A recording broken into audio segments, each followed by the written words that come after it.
தமிழ் ஆனந்த யோகம். வாழ்க வளமுடன்.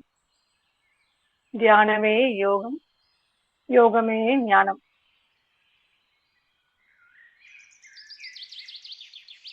என் குருவாகிய இறைஞான ஆசிரியர் நன்மை ஐயாவிற்கும், இந்த ஜூமில் இருக்கும் மெய் அன்பர்கள் அனைவருக்கும் என்னுடைய பணிவான மாலை வணக்கத்தினை தெரிவித்துக் கொள்கிறேன்.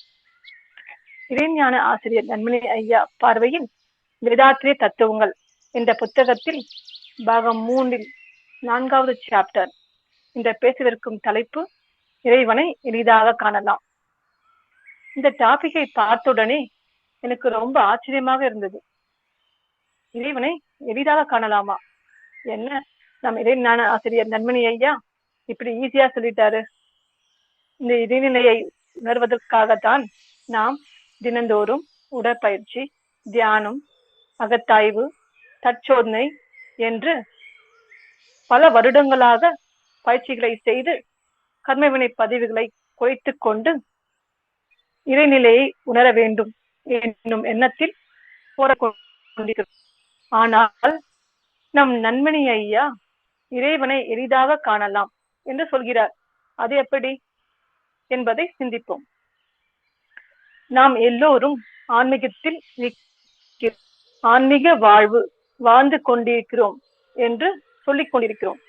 ஆன்மீக வாழ்வு என்பது தன்னிடத்தில் என்னென்ன கலகங்கள் உள்ளன என்பதை கண்டுபிடித்து படிப்படியாக அவற்றை மாற்றி தன்னை திருத்திக் கொண்டு உயர்ந்த நிலையை அடைவதாகும்.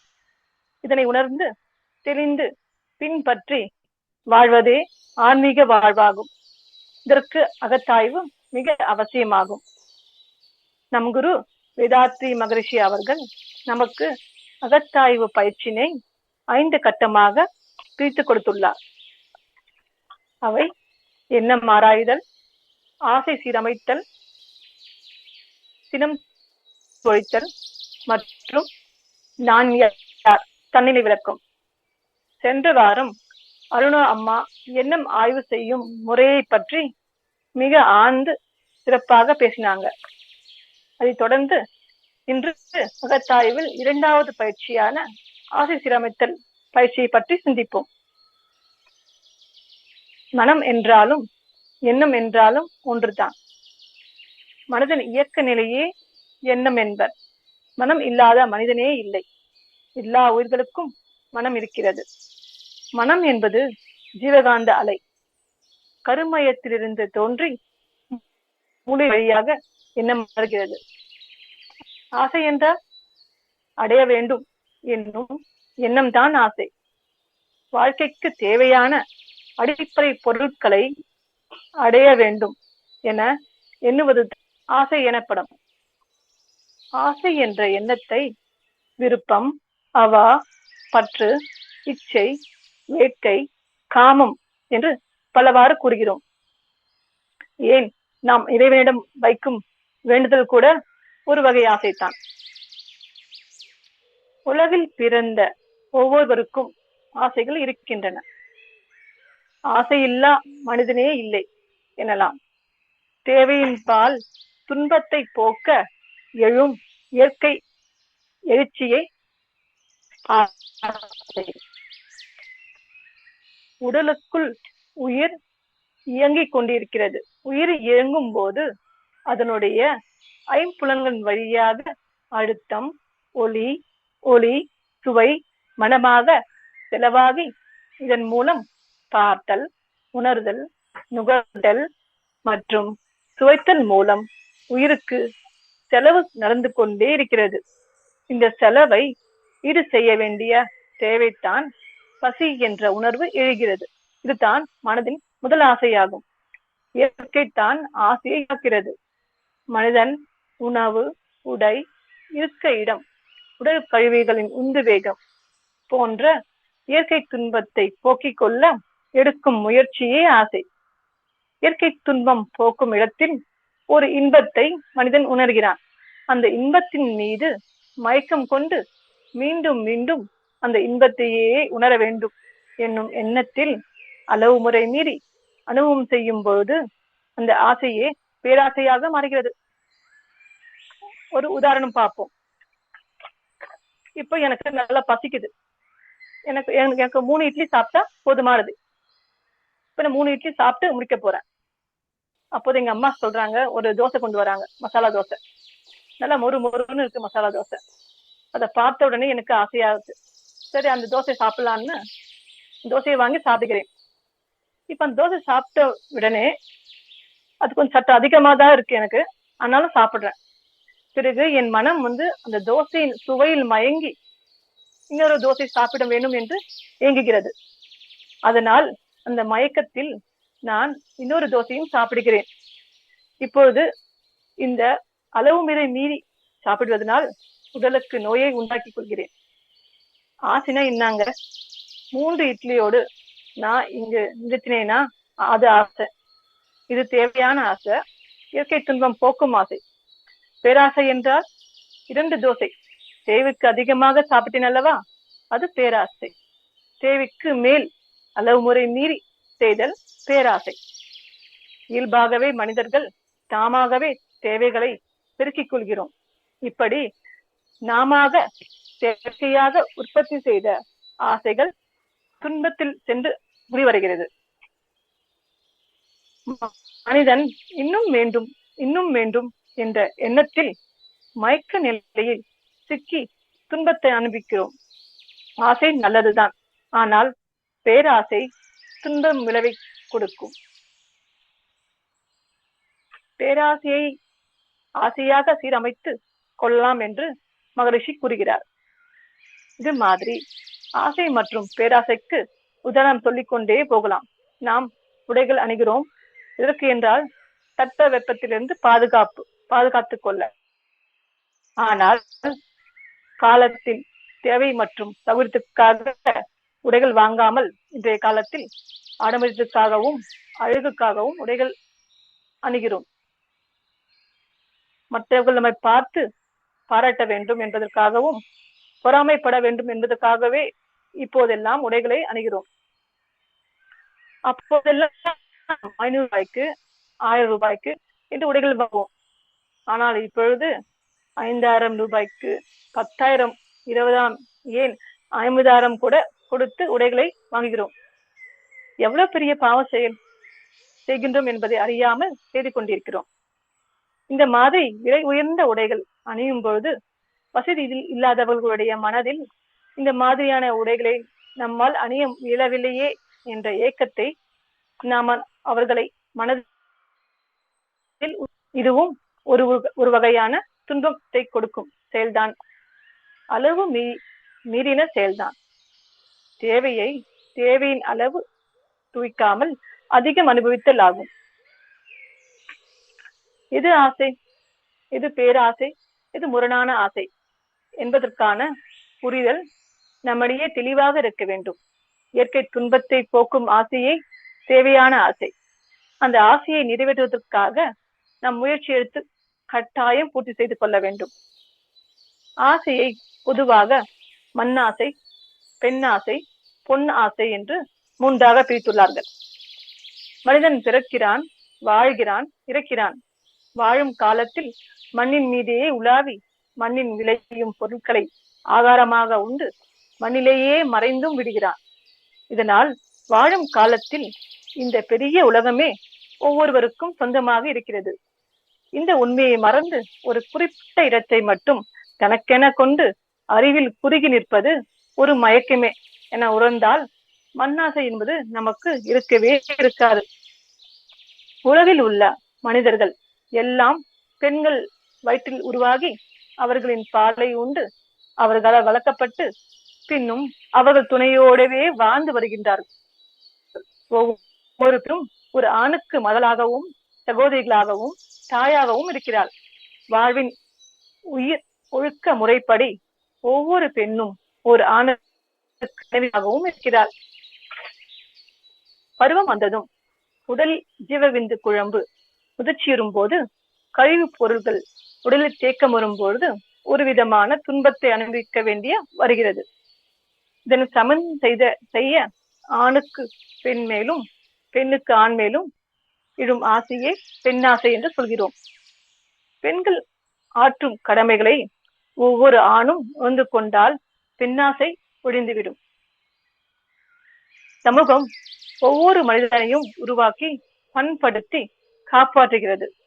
ஒவ்வொரு மனிதனும் அறிவாலும் உடலாலும் சமூகத்திற்கு நன்மையான முறையில் தொண்டு புரிய வேண்டியது முதற்கடமையாகும். நாம் அனைவரும் சமுதாயத்திலிருந்து பெற்ற கடனை திருப்பி தர வேண்டும். இப்போதெல்லாம் சமுதாயத்திலிருந்து பெற்ற கடனை உணர்ந்து திருப்பி தர வேண்டும் என்ற எண்ணம் இல்லாமல் தான் தனது என்று வைத்துக் கொள்கிறோம். அதனால் தான் பணத்தின் மீது பொருட்களின் மீதும் பற்று அதிகமாக இருக்கிறது. நமக்கு, நம்முடைய பிள்ளைகளுக்கு மற்றும் நம்முடைய பேர பிள்ளைகளுக்கு என்று சேர்த்து சேர்த்து வைத்து கர்ம வினைகளை பெருக்கிக் கொண்டே இருக்கிறோம். மாற்றி நாம் ஒவ்வொருவரும் சமுதாயத்தில் இருந்திருந்து பெற்ற கடனை திருப்பி செலுத்தி பொன் மற்றும் பொருட்கள் மீது உள்ள பற்றை குறைத்து தேவையின் அளவுக்கு வைத்துக் கொண்டு வாழ வேண்டும். இவ்வாறு செய்யும் போது பொன் ஆசை குறையும். மண் மீது பெண் துணையால் பொன் கொண்டே வாழ்கின்றோம், மாற்றுவதன் பூவாசை மதிக்கொண்டே பயன் கொள்வோம் என்கிறார் அவர்கள். இந்த 3 ஆசைகளையும் ஒழித்து யார் வாழ முடியும்? ஆசையை ஒழிக்க முடியாது, ஒழிக்கவும் கூடாது. தம்மில் எழும் ஆசைகளை ஆராய்ந்து துன்பம் தரக்கூடிய முறையற்ற ஆசைகளை தவிர்த்தல் தனக்கும் சமுதாயத்திற்கும் நன்மை பயக்கும். ஆசைகளை செயல்படுத்துவதும் தீமை பயக்கும் ஆசைகளை ஒழுங்குபடுத்துவதுமே ஆசை சீரமைத்தல் எனப்படும். இப்பயிற்சியினை நாம் செய்ய வேண்டியவை பேராசையாக இருக்கக்கூடிய ஆசைகளை ஒன்று ஆசையாக மாற்ற வேண்டும். இல்லைன்னா அதை நமது மனதில் இருந்து நீக்கிவிட வேண்டும். இப்பயிற்சியை நாம் எவ்வாறு செய்வது? அருட்தந்தை அவர்கள் இப்பயிற்சியினை செய்முறை பயிற்சியாக வீட்டில் அமர்ந்து கொண்டே செய்ய வேண்டும் என்கிறார். முதலில் துரியாதீத தவம் செய்த பிறகு நம்முள் உள்ள அனைத்து ஆசைகளையும் வரிசைப்படுத்தி எழுதி கொள்ள வேண்டும். அவ்வாறு எழுதும்போது அவ்வரிசை பட்டியல் நீண்டு கொண்டே போகும். சிலருக்கு 500 ஆசைகள், சிலருக்கு 1000 என்றும், சிலருக்கு 2000 என்றும் நீண்டு கொண்டே போகும். ஆசைகளையும் நிறைவேற்ற வேண்டும் என்ற ஒரு எண்ணத்தை வைத்துக் கொண்டு அவற்றை பதிவாக வைத்து இயங்கிக் கொண்டிருக்கக்கூடிய ஒரு நிலைதான் இன்று அனைவருக்கும் இருக்கிறோம். எண்ணிய ஆசைகள் அனைத்தும் மனதின் தேங்கிய ஆசைகளாக இருக்கிறது. இந்த தேங்கிய ஆசைகளை மகரிஷி அவர்கள் நிறைவேறாத ஆசைகள் என்று கூறுவர். ஆசைகள் சீரமைக்கும் பயிற்சியை சரியாக செய்யவில்லை மனதில் உள்ள நிறைவேறாத ஆசைகள் உடலில் ஓடிக்கொண்டிருக்கும் உயிரோட்டமாக உள்ள காந்த ஓட்டத்தை தடைகளை ஏற்படுத்தும். மனம் என்பது அழுத்தமில்லாமல் சுதந்திரமாக இருக்க வேண்டும். மனம் அமைதியான நிலையில் ஓடிக்கொண்டே இருக்க வேண்டும்.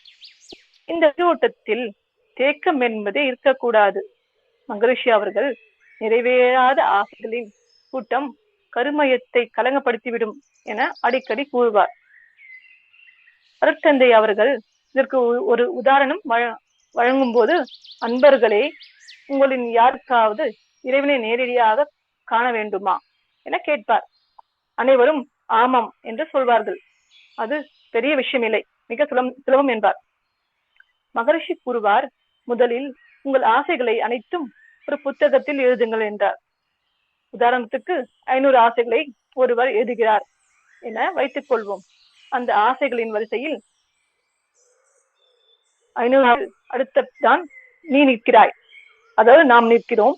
அந்த முதலாவது ஆசைக்கு முன்னால் தான் இறைவன் நிற்கிறான் என்று கூறுவார். உங்களுக்கும் இறைவனுக்கும் இடையில் மறைத்துக் கொண்டிருப்பது இடையில் உள்ள அந்த 500 ஆசைகள் தான். இந்த 500 ஆசைகளை உங்களுக்கு இறைவனுக்கும் உள்ள தடையாக இருக்கிறது. இந்த 500 ஆசைகள் நிறைவேற்றுவதற்கு என்பது அவ்வளவு சுலபம் அல்ல. நிறைவேறாத ஆசைகளை விலக்கி விடுவதுதான் சரியான தீர்வாக இருக்கும். ஒருவர் கேட்டார், அப்துல் கலாம் கூறிய கனவு காணுங்கள் என்று சொல்வதற்கும் நாம் உருவாக்கிய ஆசைகளுக்கும் என்ன வித்தியாசம் என்றார். அதற்கு அப்துல் கலாம் கூறியது, எய்ம் ஆர் கோல் எனும் இலக்கு, தேங்கி வைத்துள்ள ஆசை என்பது எக்ஸ்பெக்டேஷன் எனும் எதிர்பார்த்தல். தகுதி உடையவர்கள் மட்டும்தான் இலக்கை நோக்கி செல்ல முடியும். இப்பொழுதெல்லாம் அவர்களிடம் உள்ள அறிவுத்திறனுக்கும் உடல் திறனுக்கும் ஏற்ற இலக்கினை யாரும் நினைத்துக் கொள்வதில்லை. இலக்கு அல்லது நோக்கம் என்பது ஒவ்வொருவரிடமும் இருந்தாக வேண்டும். நோக்கம் இல்லாமல் அதை பயன்படுத்தும் அறிவுத்திறன் மற்றும் உடல் திறன் இருந்தும் பயன் ஒன்றும் இல்லை. ஆனால் இன்றைய சமுதாயமோ ஒரு இலக்கு இல்லாமல் சோம்பேறி திரியும் சமுதாயமாக இருக்கிறது. நாம் வைத்துக் கொண்டிருக்கும் நிறைவேறாத ஆசைகள் எதிர்பார்த்தல் என்பதன் அடிப்படையில் இருக்கிறது. அதாவது நமது உடல் திறனுக்கும் அறிவு திறனுக்கும் எட்டாத தூரத்தில் இருப்பதாக அந்த எதிர்பார்த்தல் இருக்கிறது. முடியாத எதிர்பார்ப்புகளை வைத்துக் கொண்டிருந்தால் நம்முடைய உடல் திறனும் அறிவு திறனும் அதற்கு ஏற்றவாறு கூடியுமா என்றால் கூடவே கூடாது என்கிறார் மகரிஷி. நமது வாழ்க்கையில் கொடுக்கப்பட்ட உடல் திறனும் அறிவு திறனும் கருமையத்தின் அடிப்படையில் தான் நிர்ணயிக்கப்பட்டுள்ளது. அதனை ஓரளவுக்கு உயர்த்தி கொள்ள முடியுமே தவிர அதனை நமது எதிர்பார்ப்புகளை எல்லாம் நிறைவேற்றிக் கொள்ளும் அளவிற்கு அபரிமிதமாக உயர்த்தி கொள்ள முடியவே முடியாது. நிறைவேற ஆசைகளின் கணம்தான் மனதின் பாரமாக உணரப்படுகிறது. இயற்கையில் மனதிற்கு எந்த ஒரு பாரமும் கிடையாது, எடையும் கிடையாது. உடலுக்கு மட்டும்தான் எடை, பாரம், கனம் உள்ளது. மனம் என்பது ஒரு அலை, அதற்கு பாரம் என்பது இருக்கவே முடியாது. மனதின் நிறைவேறாத ஆசைகள் கூடிக்கொண்டே இருப்பதாலும் அது மனதின் சுழற்சி வேகத்தில் தடைகளை ஏற்படுத்துவதுடன் அது மனதில் பாரமாக உணரப்படுகிறது.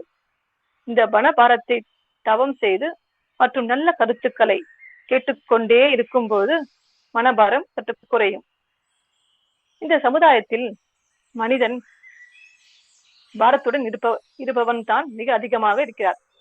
அதில் மிகப்பெரிய மனபாரம் எதுவென்றால் கடன் மற்றும் நோய்கள் தான். இந்த இரண்டு மட்டுமே மிகப்பெரிய பாரமாக இருக்கிறது. ஆசை சீரமைப்பு என்னும் பயிற்சியினை செய்து வெற்றி பெற்று விட்டோம் எனின் மனபாரம் என்பது வெகுவாக குறைந்துவிடும். இதனை மகரிஷி அவர்கள் ஒரு கவியில், இச்சை எழும்போதே காரணம் கண்டிடு, இச்சை முடிந்திட சூழ்நிலை பார்த்திடு, இச்சை முடிந்தால் எழும் விளைவை யூகி, இச்சை முறையாய் இயங்கும் அமைதியில் என்கிறார். ஆசை சீரமைக்கும் பயிற்சியினை எவ்வாறு செய்வதென்று பார்ப்போம். முதல்ல நம் மனசுல உள்ள ஆசைகள் முழுவதையும் ஒரு புத்தகத்தில் வரிசைப்படுத்திக் கொள்வோம். ஒரு இதற்காக நம்ம 300 ஆசைகள் எடுத்துக்கொள்வோம். அதுல இருந்து ஒவ்வொரு ஆசைக்கும் 4 கேள்வியை நாம் கேட்க வேண்டும். இந்த 4 கேள்வியும் நன்கு ஆய்வு செய்ய வேண்டும். ஒவ்வொரு கேள்விக்கும் ஆம் என்னும் பதில் வந்தால் மட்டும் அந்த ஆசையை பூர்த்தி செய்ய வேண்டும். 4 கேள்வியில் ஏதாவது ஒரு கேள்வி இல்லை என்று பதில் வந்தால் நாம் அதை நிராகரித்துக் கொள்ள வேண்டும். இந்த 4 கேள்வியும் ஒவ்வொரு ஆசைக்கும் யோசித்து தெளிவாக முடிவு எடுக்க வேண்டும். அந்த 4 கேள்விகளில் ஆம் எனும் பதில் வருமேயானால் அந்த குறிப்பிட்ட ஆசையை மனதில் வைத்துக் கொண்டு நிறைவேற்றிக் கொள்ளலாம். இப்போது முதல் கேள்விக்கு ஆம் என்று பதில் வருகிறது. இரண்டாவது கேள்விக்கு இல்லை என்று வருகிறது. இப்போ உடனே மனதில் இருந்து விலக்கிவிட வேண்டும். இல்லை என்றால் சில சமயத்தில் முதலாவது கேள்விக்கு ஆம் என்று, இரண்டாவது கேள்விக்கு இல்லை என்று வந்தால் அப்போது அதனை உடனே நீக்கிவிட வேண்டும் என்று சொல்கிறார் மகரிஷி அவர்கள். அதாவது அந்த 4 கேள்விகளில் எந்த கேள்விக்கு இல்லை என்ற பதில் வந்தாலும் அந்த ஆசையினை சரியாக சீரமைக்க வேண்டும். 1, இல்லை என்றால் ஆசைகளின் வரிசையிலிருந்து நீக்கிவிட வேண்டும். சில நேரங்களில் 2 கேள்விக்கு ஆம் என்றும் மற்ற 2 கேள்விகளுக்கு இல்லை என்றும் வந்தாலும் அட்ஜஸ்ட் செய்து கொள்ளலாம் என்று நினைக்காமல் அதை உடனடியாக மனதிலிருந்து நீக்கிவிட வேண்டும் என்று சொல்கிறார். இப்ப அந்த கேள்வியை சிந்திப்போம். முதல் கேள்வி, இது தேவைதானா, இந்த ஆசை தேவைதானா என்பது முதல் கேள்வி. இதுக்கு உப கேள்வியாக நம் நண்பனி ஐயா, இது இல்லாமல் என்னால் வாழ முடியாதா என்று சேர்த்துள்ளார். மகர்ஷி அவர்கள் கூறிய தேவை என்பது நாம் இந்த உலகில் வாழ்வதற்கான தேவைகள். வாழ்க்கை தத்துவத்தில் பசிதாகம், பாதுகாப்பு, உடல் கருவிகளின் உந்துவேகம், இவை மூன்றில் எதை நிறைவேற்றவில்லை என்றாலும் உயிர் உடலிலிருந்து பிரிந்துவிடும். அதனால் இந்த 3 தேவைகளும் கட்டாயம் நிறைவேற்றிக் கொள்ள வேண்டும்.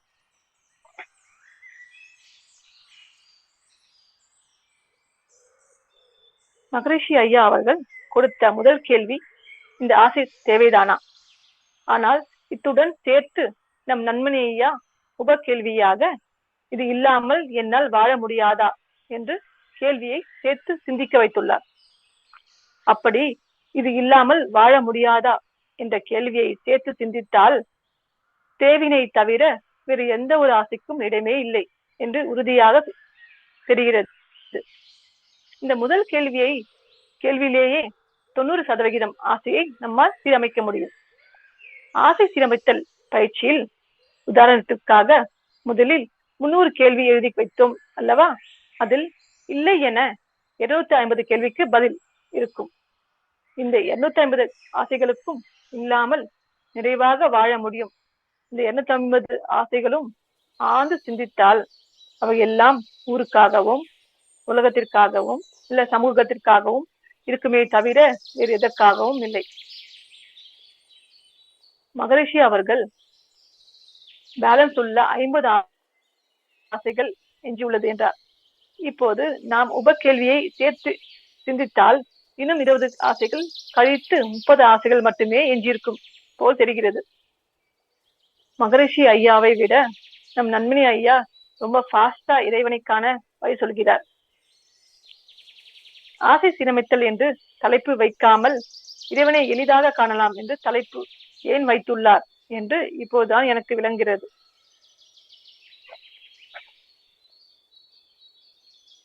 இந்த முதல் கேள்விக்காக ஒரு உதாரணம் பார்ப்போம். இப்போ ஒருத்தருக்கு ஒரு வீடு கட்ட வேண்டும் என்று ஆசை இருக்கிறது. இப்ப இந்த ஆசை தேவைதானா என்று பார்த்தால் ஆமாம், இந்த ஆசை நியாயமான ஆசைதான். ஒருவருக்கு ஒரு வீடு என்பது தேவையான ஆசைதான். வீடு எதுக்கு தேவை என்றால் நம்ம தட்ப வெப்பத்திலிருந்து பாதுகாத்துக் கொள்ளவும் மற்றும் பிற உயிர்களிலிருந்து பாதுகாத்துக் கொள்ளவும் நமக்கு வீடு தேவை. இப்ப இந்த ஆசை ஃபர்ஸ்ட் கேள்விக்கு ஆம் என்று வந்துவிட்டது. இந்த ஆசையை நம்ம நிறைவேற்றலாம். அடுத்த கேள்வி போகும்போது இந்த ஆசையோட ஃபர்தர் எக்ஸ்பிரஷன் பார்க்கலாம். இந்த ஆசைகளை நிறைவேற்றுவதற்கு நம்மிடம் பொருளாதார வசதி இருக்கிறதா. இரண்டாவது கேள்வி இந்த ஆசையை நிறைவேற்றுவதற்கு பொருளாதார வசதி இருக்கிறதா என்று பார்க்கணும். இப்ப இதுல 3 கேள்வியாக நம்ம நண்பனி ஐயா கொடுத்திருக்காரு. இந்த கேள்வியை தேவைகளை தேவையின் அளவில் அனுபவம் செய்தல், அதாவது தேவையை தேவையின் அளவில் அனுபவம் செய்தல். இரண்டாவது தேவைகளை சௌகரியமாக பூர்த்தி செய்வதல், சௌகரியமா. மூன்றாவது தேவையை ஆடம்பரமாக நிறைவேற்றிக் கொள்ளுதல்.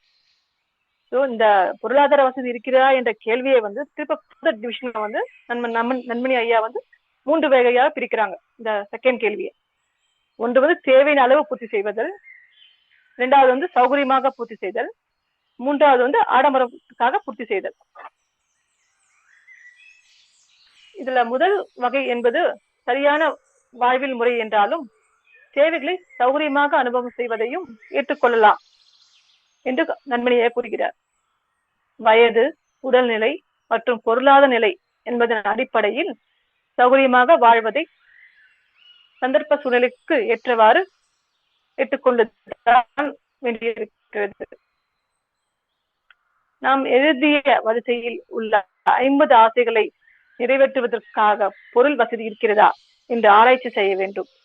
அதற்கான பொருள் வசதி இல்லையெனில் இருப்பிலுள்ள பொருளை கொண்டு வசதிக்கேற்றவாறு அந்த ஆசையை சிறிது மாற்றம் செய்து நிறைவு செய்து கொள்ளலாம் அல்லது முழுமையாக மனதிலிருந்து விலக்கிவிட வேண்டும்.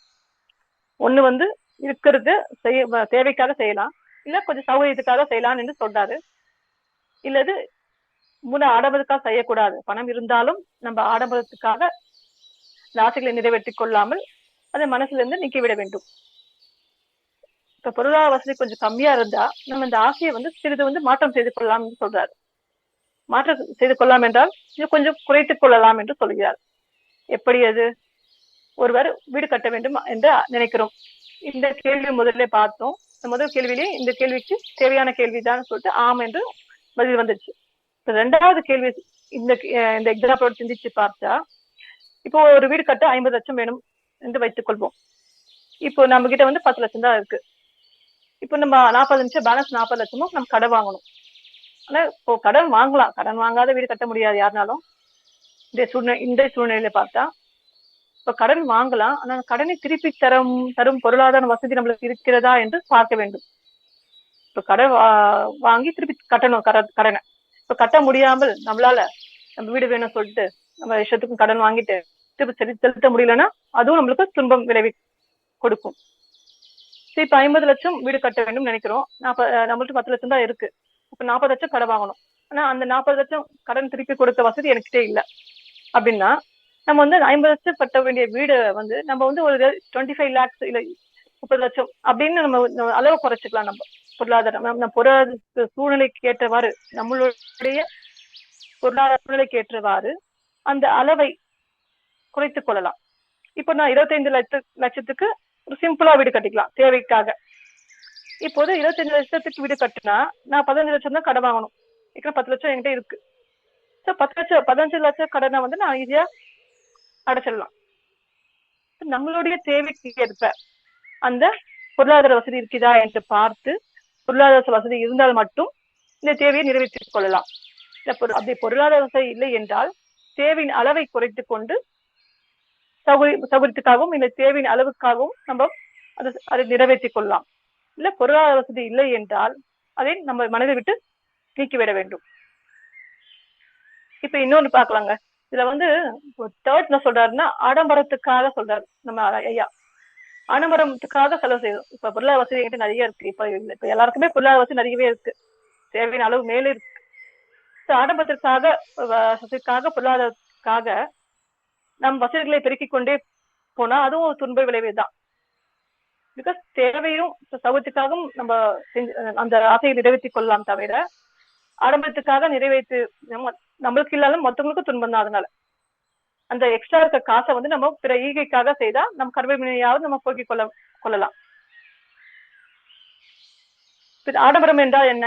இப்ப எக்ஸாம்பிள் பார்க்கலாம்.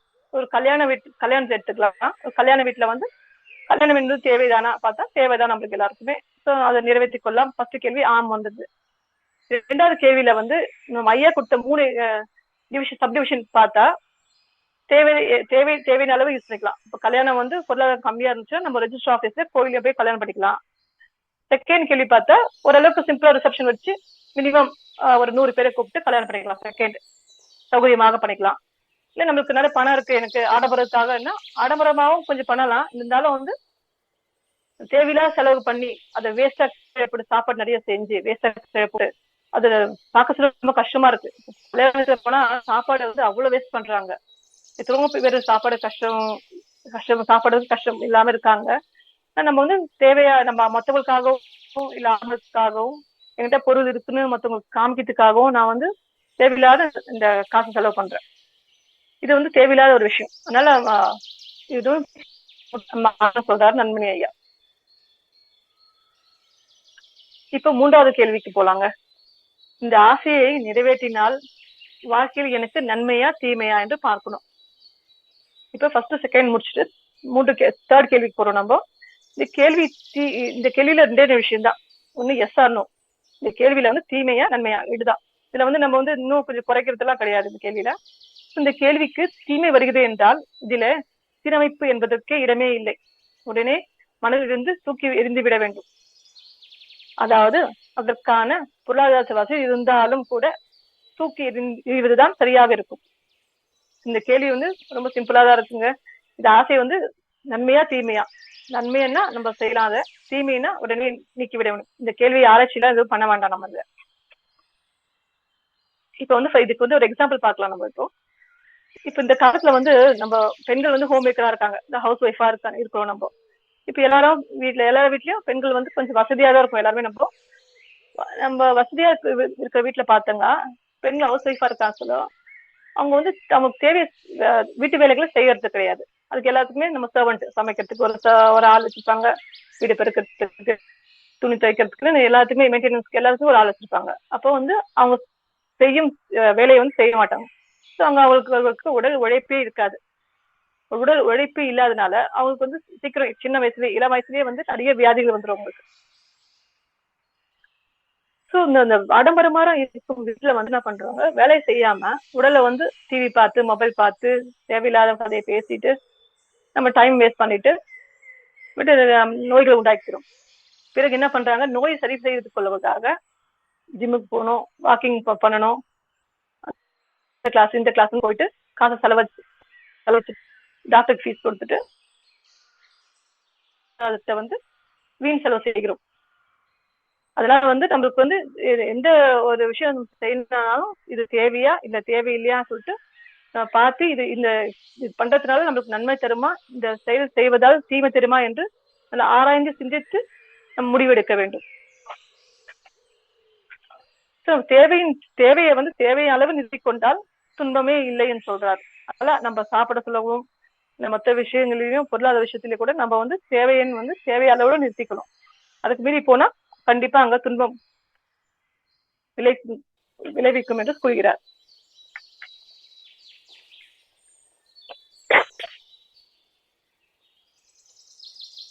இப்ப 4வது கேள்விக்கு போலாங்க.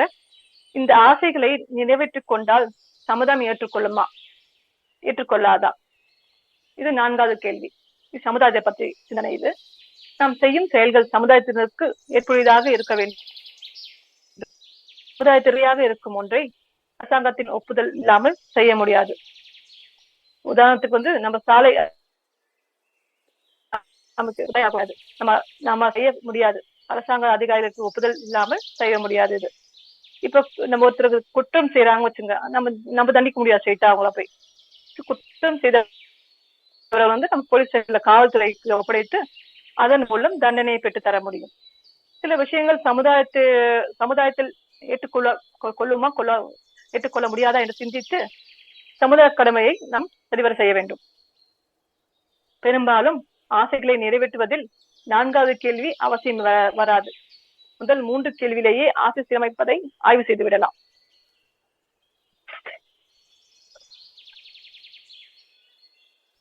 ஆசை சீரமைத்தல் பயிற்சியின் மூலம் 90% தேவையில்லா ஆசைகளை நீக்கிவிட்டோம். இப்ப இந்த நிலையில் இறைநிலையை உணர்வதற்கு நமக்கு இடையே உள்ளது மிக குறைவாக இருக்கும். ஒரு புரிதலுக்காக சிந்தித்தால் ஒரு ஆசைக்கு 1 மீட்டர் தூரம் என்று வைத்துக் கொண்டால் நமது ஆசை சீரமைத்தல் பயிற்சியின் 870 மீட்டர் தூரத்தை குறித்திருக்கிறோம். அதாவது இப்ப இந்த 4 கேள்வியும் பயன்படுத்தி ஃபர்ஸ்ட் நம்ம கிட்ட 300 ஆசைகள் இருந்துச்சு. இந்த முதல் கேள்வி, 2ஆம் கேள்வி, 3ஆம் கேள்வி, 4ஆம் கேள்வி போட்டு எல்லா கேள்வியிலும் ஆம் எனும் பதில் வந்தால் நம்ம அந்த ஆசையை நிறைவேற்றிக் கொள்ளலாம் என்று மகரிஷி ஐயா கூறுகிறார்.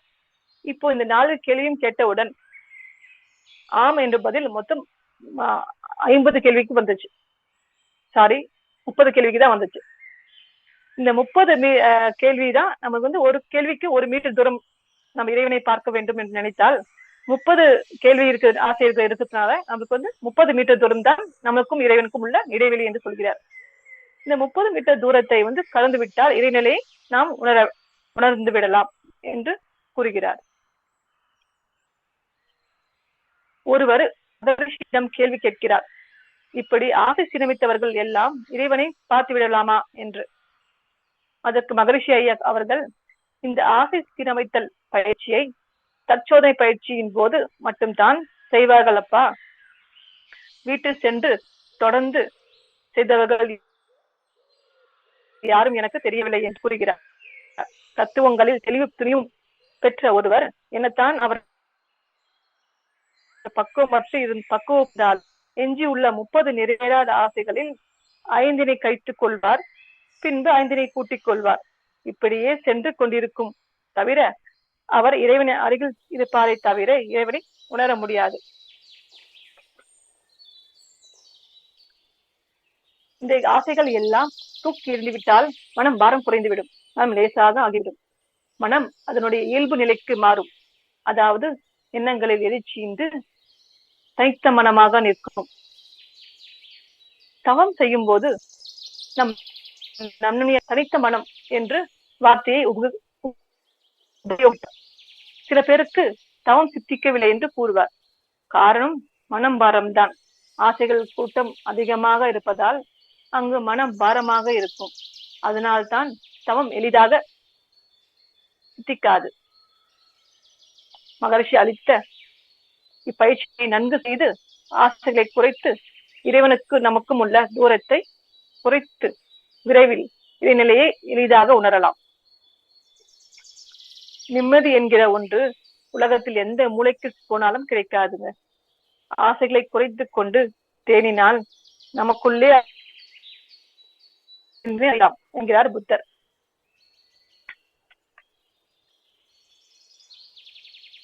மிக வருத்தமாக இருக்கின்றது என்னவென்றால், இந்திய சமுதாய மக்கள் தேவைக்காக எதுவும் செய்வதில்லை. எல்லா செயல்களிலும் அளவு பிறருக்காக, உறவுக்காக, சமுதாயத்திற்காக, அவர்களுக்காக, இவர்களுக்காக என்று தன்னை மாற்றி மாற்றி தனக்கு என்ன உண்மையான தேவை என்பதே மறந்து வாழ்ந்து கொண்டிருக்கார்கள். எது தேவை, எது இன்பம், எது அமைதி, எது மயக்கம், எது ஒழுக்கம் என்பதற்கான விளக்கம் தெளிவில்லாமல் வாழ்கிறார்கள். நாம் எதற்காக பிறந்தோம் என்பதே தெரியாமல் வாழும் சமுதாயத்திற்கிடையே நானும் அப்படித்தான் வாழ்ந்து வந்தேன். நம் குருவாகிய வேதாத்ரி மகரிஷி அவர்கள் வாழ்வின் நோக்கத்தையும் வாழ்வின் முறையை பற்றியும் நமக்கு மிக தெளிவாக விளக்கியுள்ளார். பாமர மக்கள் உணரும் வண்ணம் விலக்கி சென்றுள்ளார். வேதாத்திரிய தத்துவங்களை விளக்கி கூறும் தங்களை போன்ற ஞான ஆசிரியர்கள் உருவாக்க வேண்டும் என்பதில் கடுமையாக உழைத்துக் கொண்டிருக்கும் நம் நண்பன் ஐயா எங்களுக்கு கிடைத்த மிகப்பெரிய பொக்கிஷமாகும். அவர்கள் தங்களுடைய இந்த அருப்பணிக்காக நாங்கள் அனைவரும் தலை வணங்குகிறோம் ஐயா. வாழ்க வளமுடன். ஆசை சீரமைத்தல் நாகை கேள்வியும் சென்று சீரமைச்சு விட்டுறோம். என்ன பயன், இந்த ஆசை சீரமைக்கிறதுனால நமக்கு என்ன பயன் என்று ஒரு 2-3 எக்ஸாம்பிள பார்க்கலாம். இப்ப நம்ம இந்த ஆசையை 4 கேள்வி யூஸ் பண்ணி நம்ம ஆசை சீரமைத்தால்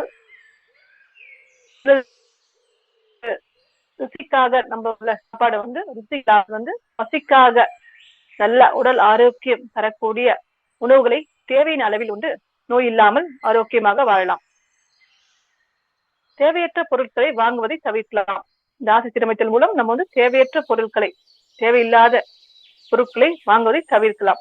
இப்பெல்லாம் நிறைய பொருள்களை வீட்டுல வாங்கி வச்சிருக்கோம், அதை யூஸ் பண்றதே கிடையாது. மத்தவங்க வாங்கிட்டாங்கன்னு சொல்லிட்டு நாமளும் வாங்குறோம். அந்த பொருள் நம்மளுக்கு உண்மையாக தேவையா என்று பார்ப்பதே கிடையாது.